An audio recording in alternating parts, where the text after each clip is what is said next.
자, 오늘 하나님 말씀은 마태복음 3장입니다. 마태복음 3장 1절부터 12절까지 말씀입니다. 마태복음 3장 1절부터 12절까지 말씀. 우리 같이 한 목소리로 봉독하도록 하겠습니다. 같이 읽습니다. 그때에 세례 요한이 이르러 유대 광야에서 전파하여 말하되 회개하라 천국이 가까웠느니라 하였으니 그는 선지자 이사야를 통하여 말씀하신 자라. 일러스되 광야에 외치는 자의 소리가 있어 이르되 너희는 주의 길을 준비하라 그가 오실 길을 곧게 하라 하였느니라. 이 요한은 낙타털 옷을 입고 허리에 가죽띠를 띠고 음식은 메뚜기와 석청이었더라.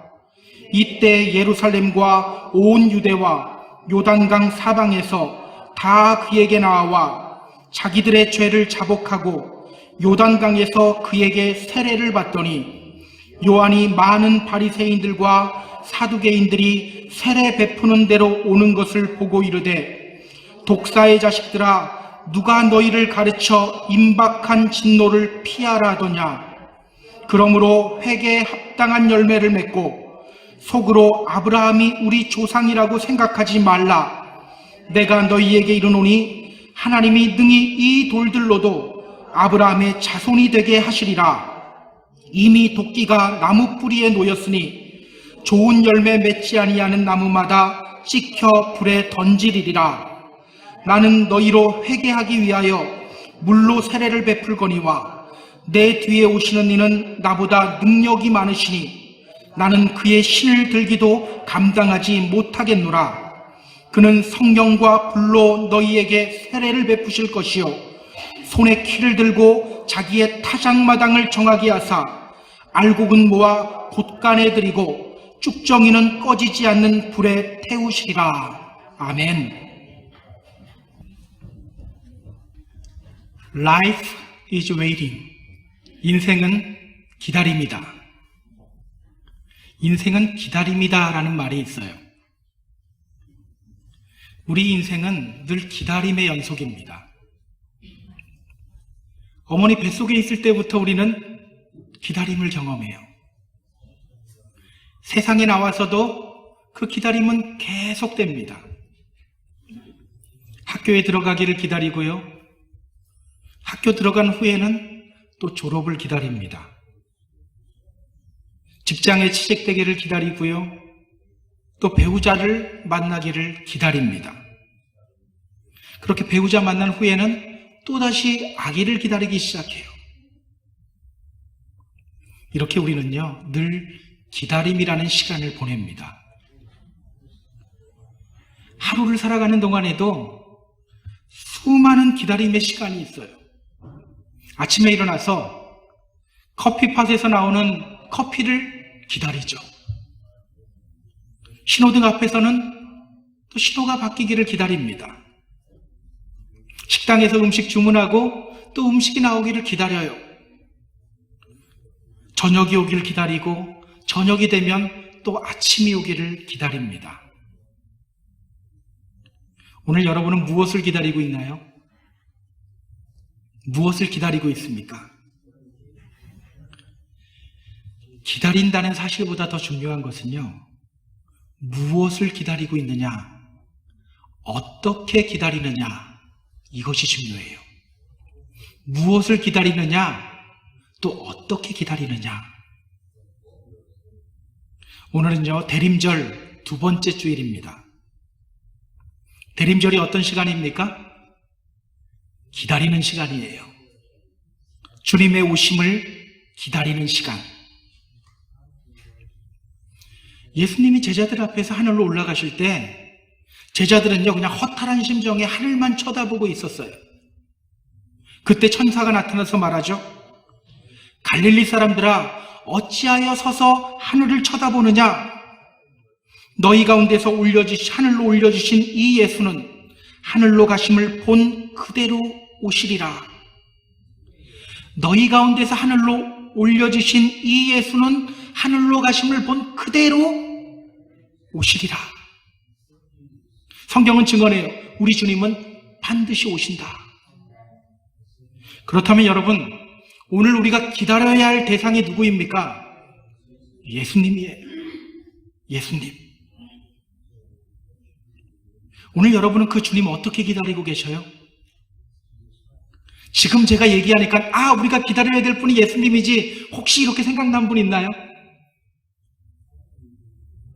여러분, 예수님 만날 준비 잘 하고 계십니까? 오늘 본문은요, 우리가 예수님을 어떻게 기다려야 하는지에 대해서 이야기하고 있어요. 오늘 본문을 통해서 예수님의 오심을 기다리는 우리의 자세를 한번 점검해 봤으면 좋겠어요. 그리고 잘 기다리기를 결단하는 시간이 되었으면 좋겠습니다. 자, 그럼 본문으로 들어가 볼게요. 자, 1절. 자, 우리 1절 같이 읽습니다. 그때에 세례 요한이 이르러 유대 광야에서 전파하여 말하되, 그때에 세례 요한이 이르러 유대 광야에서 전파하여 말하되, 성경은요, 예수님의 탄생 이야기를 말한 후에 우리에게 한 사람을 소개하고 있어요. 누구를 소개하고 있죠? 세례 요한. 세례 요한. 성경은 왜 우리에게 이 세례 요한을 소개할까요? 이 세례 요한을 통해서 성경이 우리에게 말하려고 하는 것이 뭘까요? 회개하라. 먼저 우리는요, 이 세례 요한이 어떤 사람인지를 조금 더 살펴봐야 될 것 같아요. 오늘 본문은요, 세례 요한에 대해서 이렇게 말합니다. 3절 한번 보세요. 자, 3절 같이 읽습니다. 그는 선지자 이사야를 통하여 말씀하신 자라. 일러스되 광야에 외치는 자의 소리가 있어 이르되 너희는 주의 길을 준비하라. 그가 오실 길을 곧게 하라 하였느니라. 오늘 성경은요, 세례 요한에 대해서 이렇게 소개하고 있어요. 그는 선지자 이사야를 통하여 말씀하신 자라. 이렇게 이야기하고 있는 거예요. 선지자 이사야를 통해서 말씀했던 그 사람이 바로 세례 요한이다. 선지자 이사야를 통해서 말씀하셨던 그 사람. 그렇다면 여러분, 선지자 이사야를 통해서 말씀하셨던 그 사람이 바로 세례 요한이다. 이것이 의미하는 것이 뭘까입니다. 이것이 의미하는 것이 뭘까? 하나님이 이사야 선지자를 통해서 어떤 말씀을 하셨는지를 우리가 살펴봐야겠죠. 이사야 40장 3절을 보면요, 하나님이 이렇게 말씀하셨어요. 외치는 자의 소리여 이르되 너희는 광야에서 여호와의 길을 예비하라. 사막에서 우리 하나님의 대로를 평탄하게 하라. 이 말씀이 오늘 본문에도 그대로 반복이 되죠. 먼 옛날 하나님은 이사야 선지자를 통해서 당신의 백성들에게 이렇게 말씀하셨어요. 여호와의 길을 준비하라. 하나님의 대로를 평탄하게 하라. 여호와의 길을 준비하라. 하나님의 대로를 평탄하게 하라. 고대 시대에는요, 왕이 행차를 하려고 하면 먼저 사신들을 밖으로 내보냈습니다. 그러면요, 사신들은 왕이 지나갈 길을 미리 점검하고 준비를 해요. 큰 구덩이가 있으면 사람들로 하여금 그 구덩이를 메우게 했어요. 너무 큰 돌이 솟아 있으면 그 돌을 뽑게 만들었어요. 길이 너무 울퉁불퉁하면 어떻게 했을까요? 또 자갈을 깔아서 길을 평평하게 만들었어요. 그렇다면 여러분, 세례 요한이 선지자 이사야를 통하여 말씀하신 그 사람이다라는 것, 이것이 무엇을 의미합니까? 세례 요한이 바로 그런 사신이었다는 거예요. 우리로 하여금 주님 만날 날을 준비하게 만드는 사람, 그렇게 주님이 오시는 길을 다듬고 평평하게 만들도록 외치는 사람이 바로 이 세례 요한이라는 거예요. 오늘 본문은요, 세례 요한에 대해서 또 이렇게 말합니다. 4절 볼까요? 자, 4절 함께 읽습니다. 이 요한은 낙타털 옷을 입고 허리에 가죽띠를 띠고 음식은 메뚜기와 석청이었더라. 이 요한은 낙타털 옷을 입고 허리에 가죽띠를 띠고 음식은 메뚜기와 석청이었더라. 성경은요, 그의 모습을 이렇게 묘사합니다. 그는 낙타털 옷을 입고 허리에 가죽띠를 띠었다. 낙타털 옷을 입고 허리에 가죽띠를 띠었다.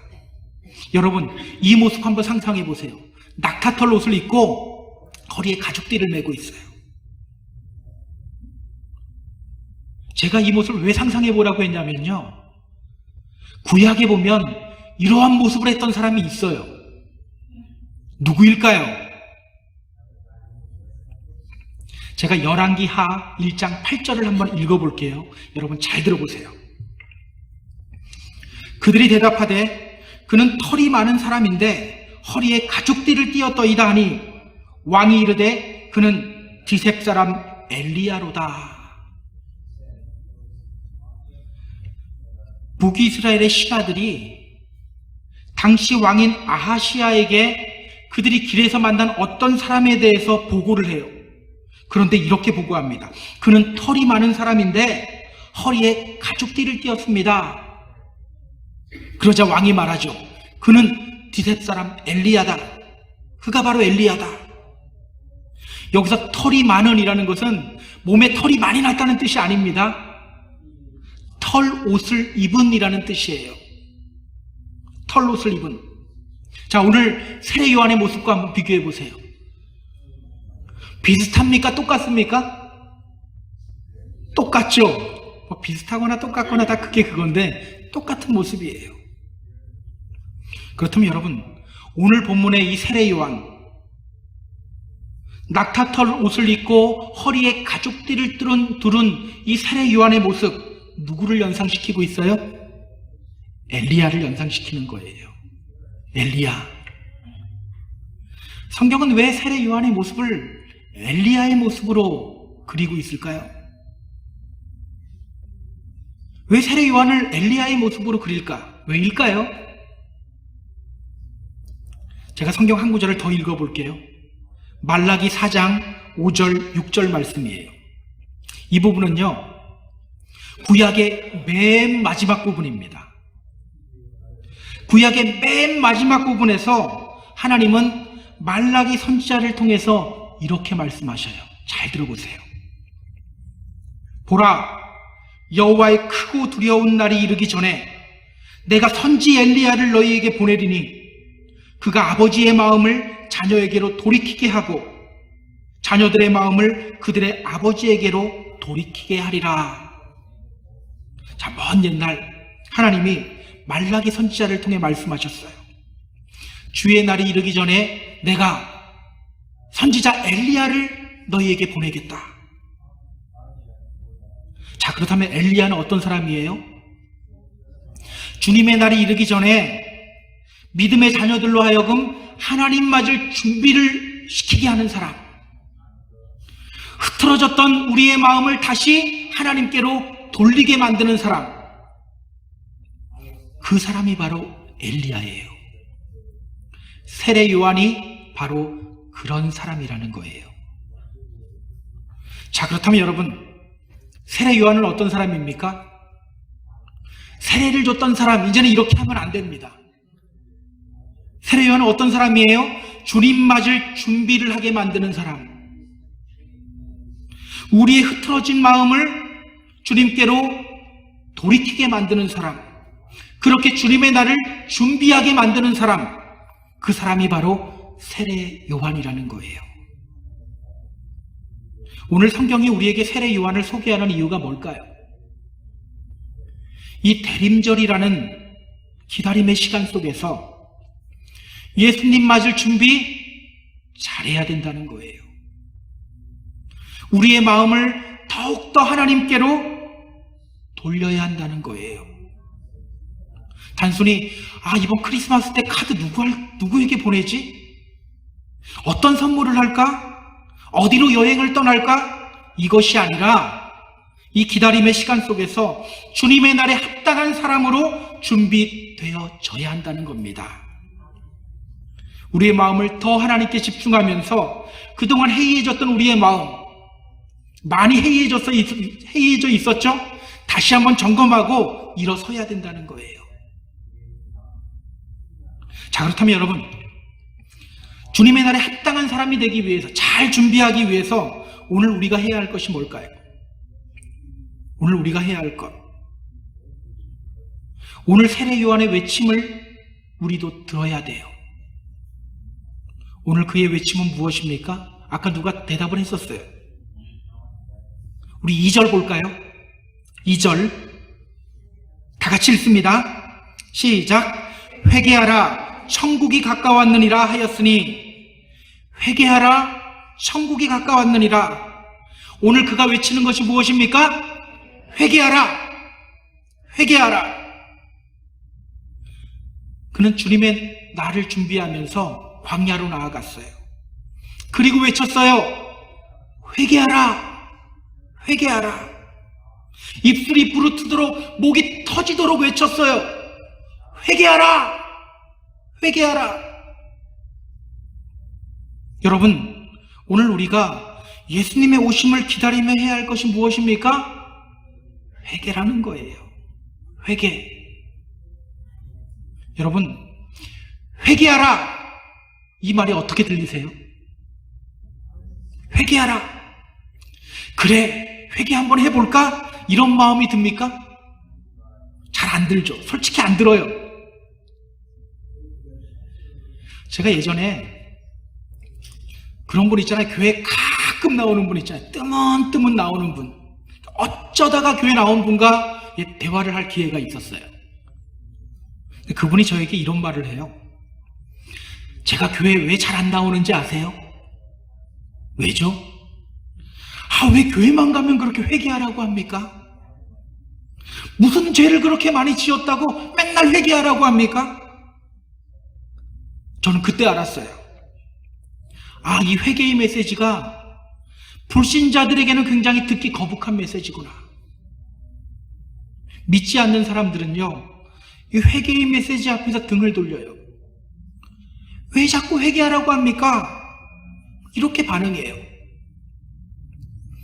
근데 여러분, 믿는 사람들은 어떨까요? 저 믿는 사람들은 다를 줄 알았어요. 근데 제가 목회하면서 알게 되는 것이 있는데요, 믿는 사람들도 다르지 않다는 거예요. 회개하라라는 외침을 들으면 저 사람이 날 공격하는구나, 이렇게 생각해요.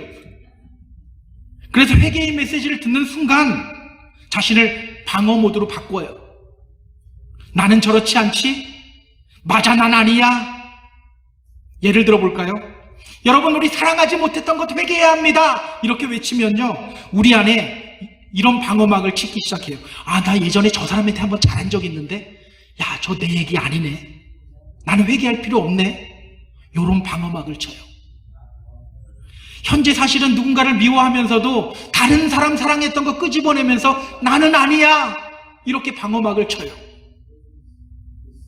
자신은 그래도 다른 사람 사랑하고 있다고 자기 체면을 막 걸기 시작해요.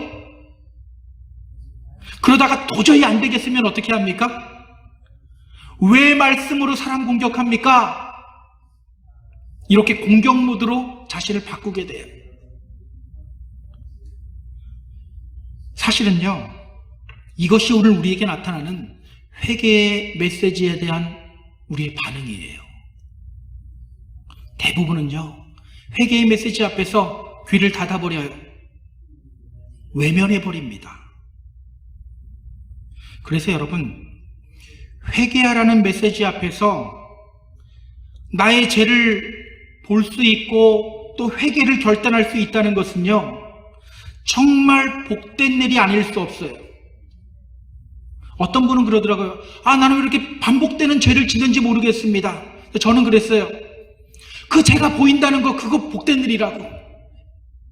그렇게 죄 지으면서도 내가 죄 짓는 걸 모르는 사람들이 더, 오히려 그게 더 문제지, 보이면 괜찮은 거라고. 회개하면 되는 거잖아요. 성경은 말해요. 의인은 없으니 하나도 없다. 하나님 앞에서요, 우리는 모두 죄인일 수밖에 없어요. 하나님 앞에서 우리는요, 우리 자신이 죄인임을 발견할 수밖에 없어요. 그렇기 때문에 여러분, 우리 믿는 사람들에게 이 회개의 메시지는요, 나를 옳은 길로 인도하는 종소리와 같은 거예요. 절대로 부담스럽지 않아요. 끊임없이 회개의 자리로 나아가요. 안타까운 것은요, 많은 분들이 교회 다니면서도 이 교회에서 사용하는 언어와 교회에서 하는 이 문화에 대해서 너무 친숙해요. 그래서 항상 말해요. 나 같은 죄인이, 나같이 부족한 죄인이 말은 되게 잘해요. 그런데 회개의 자리로는 나아가지 않아요. 자신을 죄인이라고 고백하면서도 내 손가락은 늘 다른 사람을 향해 있어요. 저 사람 빨리 회개해야 되는데, 저 사람 빨리 돌이켜야 되는데. 그런 우리 보면서 주님이 뭐라고 하실까요? 이런 말 하지 않으실까요? 너나 잘해, 너나 회개해. 아마 이렇게 말씀하실 것 같아요. 요한일서 1장 8절은 우리에게 이렇게 말해요. 만일 우리가 죄가 없다고 말하면 스스로 속이고 또 진리가 우리 속에 있지 아니할 것이요. 내 죄를 보지 못하고 내가 죄인이 아니라고 착각하면 스스로 속이는 거고 진리가 우리 속에 있지 않대요. 진리가 우리 속에 있지 않다는 건 뭡니까? 예수 그리스도가 우리 안에 없다는 거예요. 저는 목사다 보니까요, 죽음을 앞둔 사람들과 시간을 보낼 기회가 다른 분들보다 조금 더 많아요. 예배를 드리러 간다든지 또 기도를 하러 간다든지 그런 일들이 아마 여러분들보다는 조금 더 많을 거예요. 하나님을 잘 믿는 분들은요, 죽음을 앞두고 반응이 좀 달라요. 자랑하지 않더라고요. 내가 이렇게 하나님을 위해 내 평생 이렇게 열심히 봉사했습니다, 이런 말 할 만도 한데 안 해요. 회개하기 시작해요. 자신의 지난 과오들을 하나씩 들추며 회개하기 시작해요. 제가 볼 때는 회개할 거 별로 없는 것 같아요. 그런데도 회개해요. 이분이 나 몰래 지은 죄들이 이렇게 많나? 그런데도 계속해서 회개해요. 하나님 만날 때가 되고 영안이 뜨이면서 회개가 저절로 나오기 시작하는 거예요. 그렇게 하나님 만날 날을 준비하는 거예요. 그리고 마지막 때에는 정말 평안히 눈을 감아요. 여러분 기억하세요. 우리가 주님 만나고 거듭나고 제자가 되고 주님의 능력을 경험하고 또 주님의 기쁨과 평안을 누리기 위해서 가장 먼저 해야 될 것이 바로 회개의 자리로 나아가는 거예요. 회개의 자리. 저 사람 회개해야 되는 데가 아니라 나부터 나아가는 거예요. 이 대림절 회개의 자리로 나아가기를 결단하는 저와 여러분이 모두 되었으면 좋겠어요. 그동안 하나님을 향해 해이해졌던 마음 회개하시기 바랍니다. 그동안 다른 사람들에게 미움의 마음을 품었던 것, 여러분 이 기회에 회개하시기 바랍니다. 그동안 기도하지 않고 말씀 속으로 들어가지 못했던 것 회개하시기 바랍니다. 요한일서 1장 9절은 말해요. 만일 우리가 우리의 죄를 자백하면 그는 미쁘시고 의로우사 우리 죄를 사하시며 우리를 모든 불의에서 깨끗하게 하실 것이요. 우리가 회개의 자리로 나아갈 때 하나님이 우리를 향해 선언하셔요. 너희 죄가 눈과 같이 희어졌다. 이제는 나와 함께 먹고 마시자. 그렇게 주님의 날에 합당한 사람이 되는 저와 여러분 다 되기를 주님의 이름으로 부탁드립니다. 회개란 뭘까요? 회개란 뭘까? 우리 5절, 6절 한번 볼까요? 자, 5절, 6절. 이때 예루살렘과 온 유대와 요단강 사방에서 다 그에게 나와 자기들의 죄를 자복하고 요단강에서 그에게 세례를 받더니, 이 회개하라는 외침을 듣고요, 많은 사람들이 세례 요한에게로 왔어요. 전국 각지로부터 많은 사람들이 몰려와서 회개하기 시작했어요. 아마 어떤 사람들은요, 눈물을 흘리며 회개했을 거예요. 어떤 사람들은 자신의 죄를 보며 통곡하는 사람들도 있었을 거예요. 굉장히 감동적인 장면이 연출돼요. 좀 주님 맞을 준비가 착착착착 진행되고 있는 것 같아요. 그런데 여러분 7절 보세요. 자, 7절 같이 읽습니다. 요한이 많은 바리새인과 사두개인들이 세례 베푸는 대로 오는 것을 보고 이르되, 독사의 자식들아, 누가 너희를 가르쳐 임박한 진노를 피하라 하더냐. 그렇게 사람들이 눈물을 흘리며 회개하고 있는데 어느 순간 세례 요한의 눈빛이 바뀌어버리는 거예요. 갑자기 호통을 치기 시작해요. 독사의 자식들아, 누가 너희를 가르쳐 임박한 진노를 피하라 하더냐. 지금 세례 요한이 누구에게 이렇게 호통치고 있죠? 바리새인들과 사두개인들. 오늘 세례 요한은요, 바리새인들과 사두개인들을 보며 이렇게 말해요. 독사의 자식들아, 너희들 지금 겉모습은 회개의 자리로 나오고 있는데, 눈물도 흘리고 통곡도 하는데 지금 너희 회개하고 있는 거 아니야. 지금 너희의 회개 진짜 회개가 아니야. 이렇게 말하고 있는 거예요. 세례 요한이 왜 이런 반응을 보일까요? 분명 그들은요, 회개의 자리로 나와왔어요. 나오기 싫으면 광야까지 회개하러 나올 필요가 없어요. 회개의 자리로 나와왔어요. 아마 그 중에 눈물 흘리는 사람도 있었을 거고, 아마 그 중에 통곡하는 사람들도 있었을 거예요. 잘하고 있는 거잖아요. 요한이 그를 책망해요. 왜일까요? 8절이 그 이유를 우리에게 알려줘요. 자, 우리 8절 또 같이 읽습니다. 그러므로 회개에 합당한 열매를 맺고, 그러므로 회개에 합당한 열매를 맺고. 바리새인과 사두개인들이 어땠다는 거예요? 분명히 회개를 했는데 열매는 없었다는 거죠. 그래서 요한은 그들을 향해 호통치는 거예요. 독사의 자식들아, 지금 너희의 회개 진짜 회개 아니야. 빨리 회개에 합당한 열매를 맺어야 돼. 회개에 합당한 열매를 맺지 못했다. 이것이 무엇을 의미할까요? 회개에 합당한 열매를 맺지 못했다. 여러분, 회개에도 단계가 있어요. 첫 번째 단계는 어떤 단계일까요? 우리의 마음이 움직이는 단계예요. 내가 이러면 안 되지. 자신의 죄를 바라보며 안타까워하고 슬퍼하며 눈물을 흘리는 단계예요.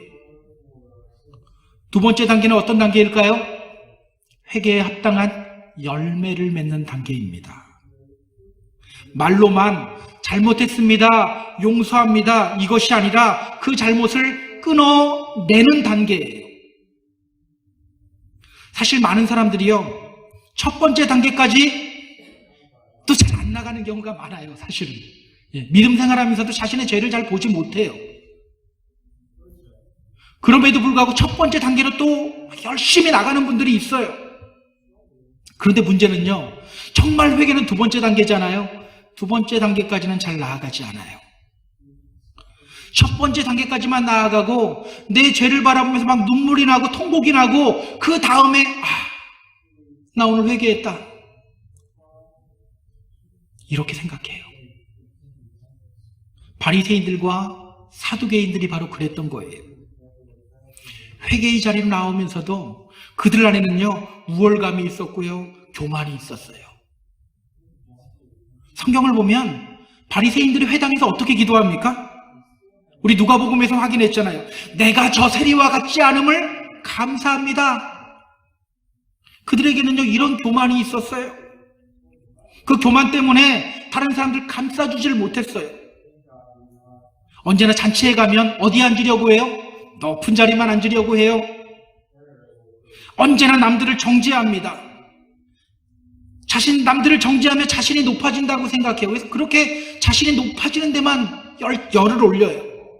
언제나 자기만 옳아요. 그런 모습 보며 세례 요한이 말하는 겁니다. 회개에 합당한 열매를 맺어라. 눈물 흘리며 애통만 하지 말고 회개에 합당한 열매를 맺어라. 그것이 진짜 회개다. 여러분 기억하세요. 진짜 회개는요, 회개에 합당한 열매 맺는 겁니다. 회개에 합당한 열매 맺는 것. 자, 그렇다면 여러분, 회개에 합당한 열매를 맺기 위해서 어떻게 하면 우리가 회개에 합당한 열매를 맺을 수 있을까요? 어떻게 하면?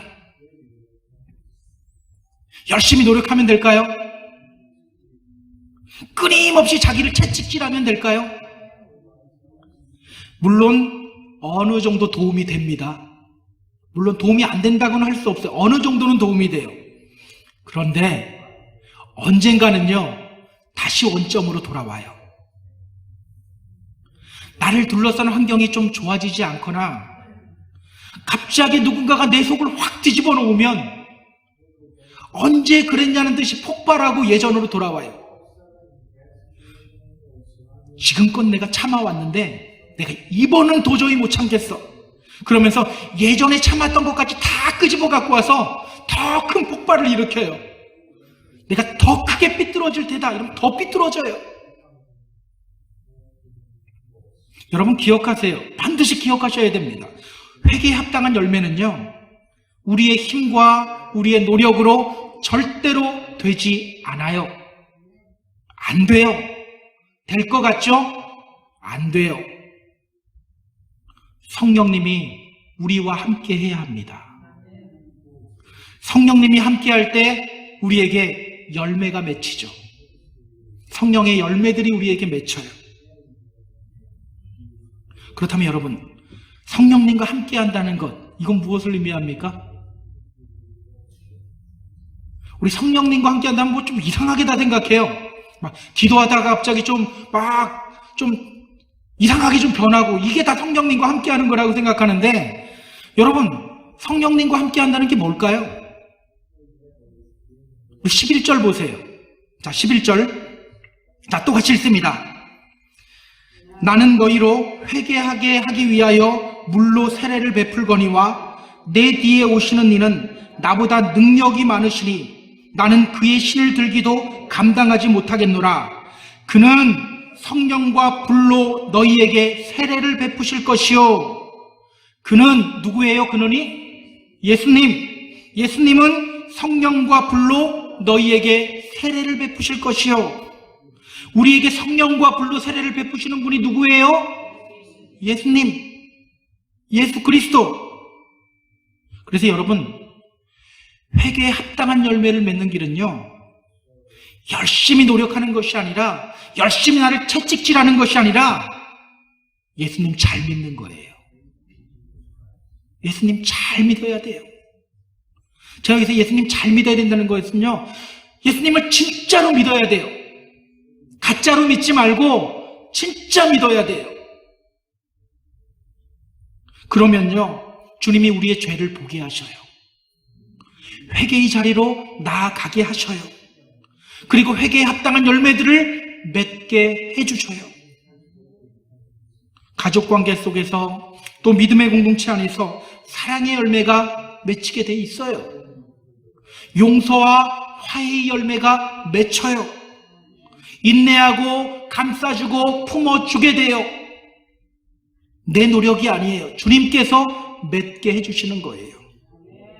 그러니까요, 이 회개의 열매는 내가 맺는 것이 아니죠. 주님이 맺게 해주시는 거예요. 그렇다면 여러분, 나는 다 되는데 저 사람만큼은 안 돼. 뭐예요? 내 안에 지금 주님이 계시다 안 계시다? 그래서 이런 말 자랑하면 안 돼요. 창피한 거잖아요. 나 교회 다니지만 주님 안 믿어. 이렇게 이야기하고 다니는 거잖아요. 굉장히 조심해야 돼요. 차라리 주님 사랑으로 사랑해야 되는데 안 됩니다. 저를 위해 좀 기도 좀 해주세요. 이 모습이요, 하나님 앞에 정직한 거예요. 자, 그럼 우리 한번 생각해 볼까요? 왜 하나님은 진정으로 당신을 믿는 자에게 이런 회개의 열매를 맺게 해주실까요? 우리가 하나님을 진정으로 믿을 때 하나님이 우리를 통해서 이 성령의 열매들, 또 회개의 열매들을 맺게 해주셔요. 왜 그럴까요? 자, 우리 마태복음 5장 23절, 24절을 제가 좀 읽어드릴게요. 주님이 말씀하십니다. 그러므로 예물을 제단에 드리다가 거기서 내 형제에게 원망 들을 만한 일이 있는 줄 생각나거든 예물을 제단 앞에 두고 먼저 가서 형제와 화목하고 그 후에 와서 예물을 드리라. 여러분, 왜 하나님이 우리에게 사랑과 용서와 화해의 열매를 맺게 하십니까? 그거 없이는 주님 만날 수 없기 때문에. 그거 없이는 주님 만날 수 없기 때문에. 히브리서 12장 14절은 또 말합니다. 모든 사람과 더불어 화평함과 거룩함을 따르라. 이것이 없이는 아무도 주를 보지 못하리라. 너희들이 옆에 사람들하고 좀 싸우고 그래도 기도 열심히 하면 내가 너 기도 들어줄게. 이게 아니죠. 모든 사람과 더불어 화평함과 거룩함을 따르라. 이것이 없이는 아무도, 어쩌다가 뜨문뜨문한 사람 아니에요. 아무도 주를 보지 못하리라. 관계 속에서 우리가 평화를 경험하지 않고는 절대로 주님 볼 수 없기 때문이에요. 성경이 말하는 회개는 뭘까요? 헬라어 성경을 보면요, 이 회개를 메타노에오라는 단어를 사용합니다. 메타노에오. 메타, 체인지, 바꾸다라는 뜻이에요.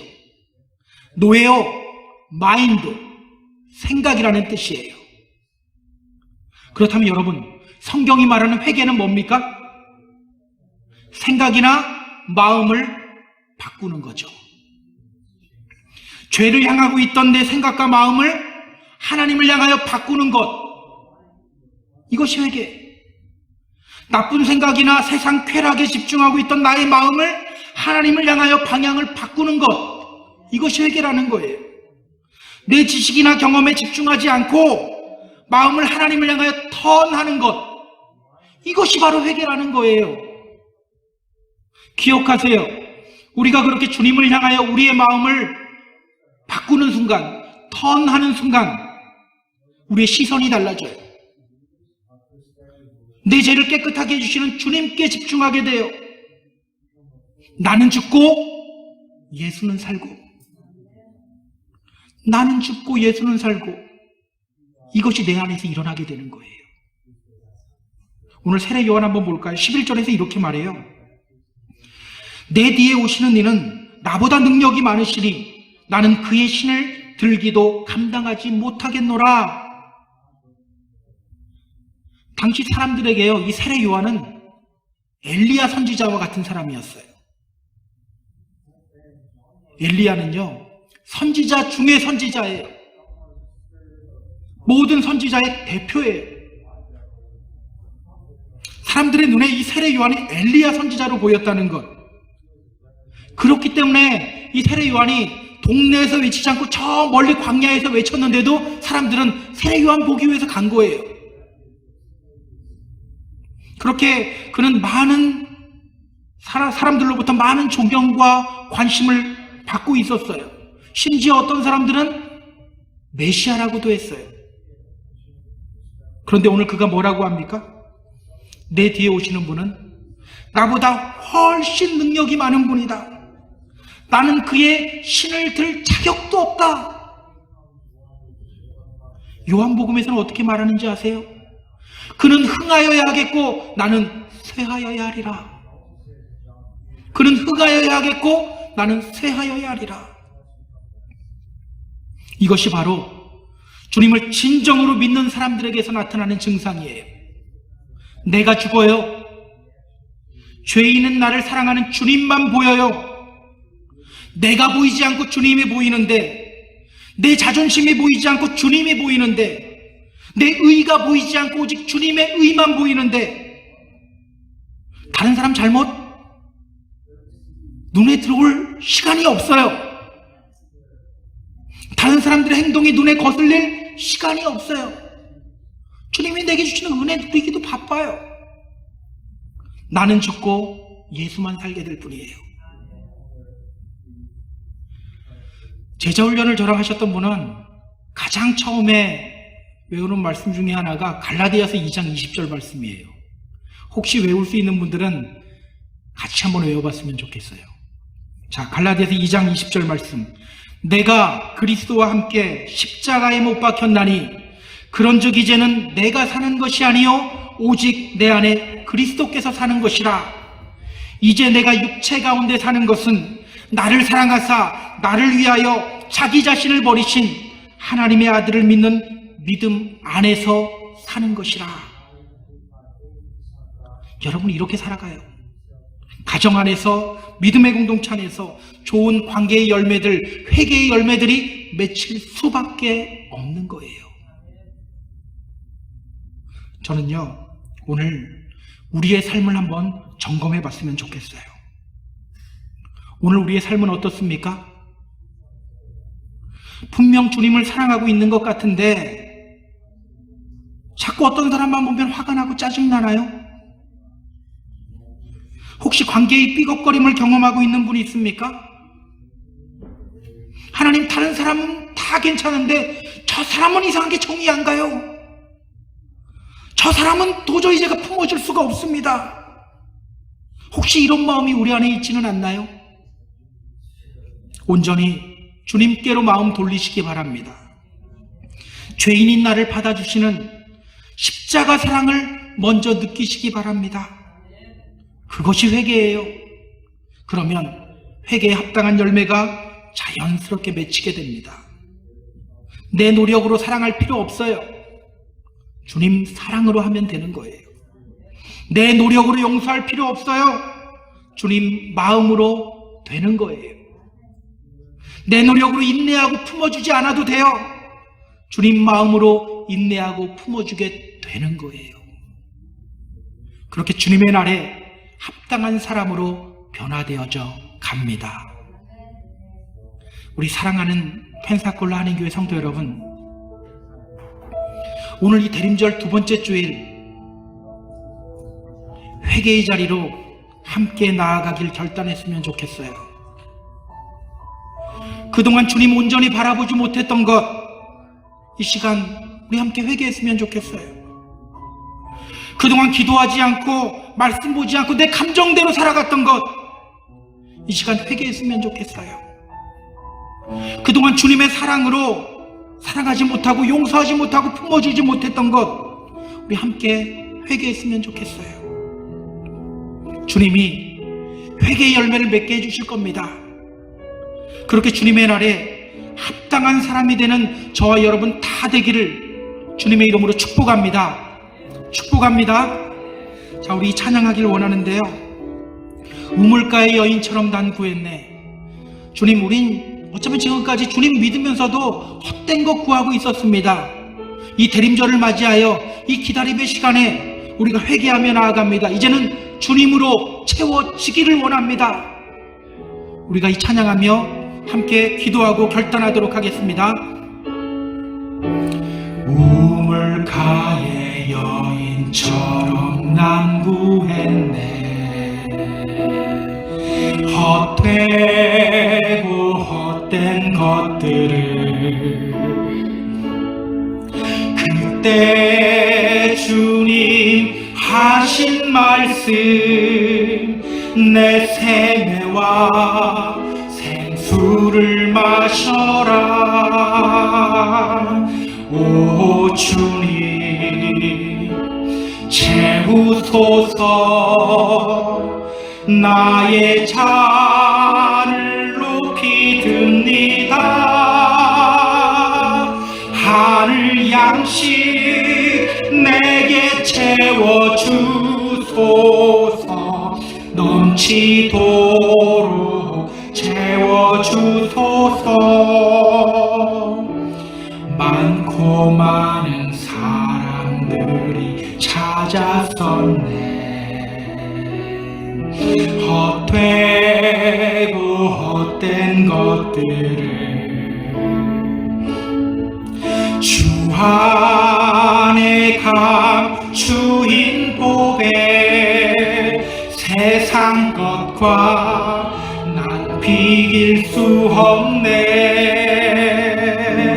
오 주님 채우소서.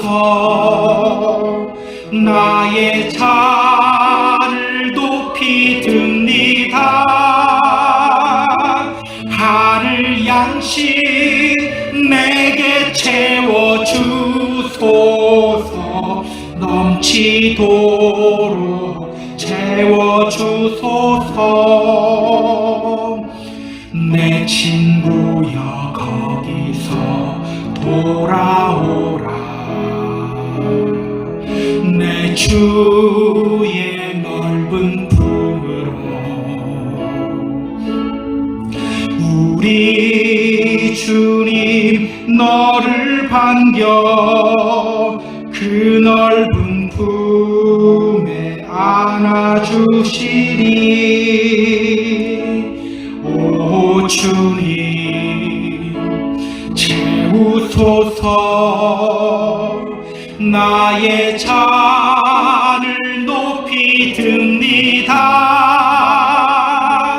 하늘 양식 내게 채워주소서. 넘치도록 다시 한번 고백합니다. 오 주님 채우소서. 오 주님 채우소서. 나의 잔을 높이 듭니다. 하늘 양식 내게 채워주소서.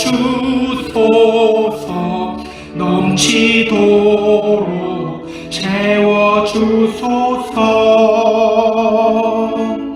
자, 이 시간 우리 기도하며 나아갈게요. 이 시간 기도할 때 우리 오늘 회개의 기도를 하며 나아갑니다.